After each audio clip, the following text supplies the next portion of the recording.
আজ 2রা মার্চ 2024 শনিবার সকাল সকাল মা, বর, ছেলে আর আমি 4 জনে মিলে বেরিয়ে পড়েছি তারকেশ্বরের উদ্দেশ্যে।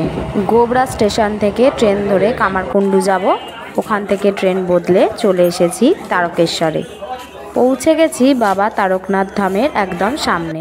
মন্দিরের ভেতরে ভিডিও করা সম্ভব হয়নি, অনেকটা লাইন পড়েছিল। ভালোভাবেই বাবা তারকনাথের দর্শন করে এখন আমরা বেরিয়ে এসেছি। ভোলে বাবার মন্দিরে এসে ভোলে বাবার ত্রিশূল দেয়া টিপ পরলাম সবাই মিলে। আমার ছেলে তো টিপ পরে ভীষণ খুশি, সাথে আমাদেরও বেশ আনন্দ হচ্ছে ভোলে বাবার ত্রিশূল দেয়া টিপ পরেছি। ভালোভাবে ভোলে বাবাকে পুজো দিয়ে ও ভোলে বাবার মাথায় জল ঢেলে আমরা মন্দিরের বাইরে বেরিয়ে এসেছি। ছেলের জন্য মহাদেব লেখা ব্রেসলেট কেনা হচ্ছে, ওর ওটা খুব পছন্দের।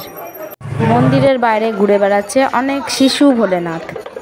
মন্দির থেকে বেরিয়ে আমরা এবার টোটো ধরব। তারকেশ্বরে আমার এক দিদির বাড়ি, এবার আমরা সোজা চলে যাব দিদির বাড়ি। দুপুরে দিদির বাড়িতেই খাওয়া দাওয়া করে রেস্ট নিয়ে তারপর আমরা বিকেল বাড়ির উদ্দেশ্যে রওনা দেব। ব্লগের শেষে তোমাদের সাথে শেয়ার করলাম আজকের তোলা কিছু ফটো। আজ সারাদিনটা ভোলে বাবার আশীর্বাদে খুব ভালো কাটলো।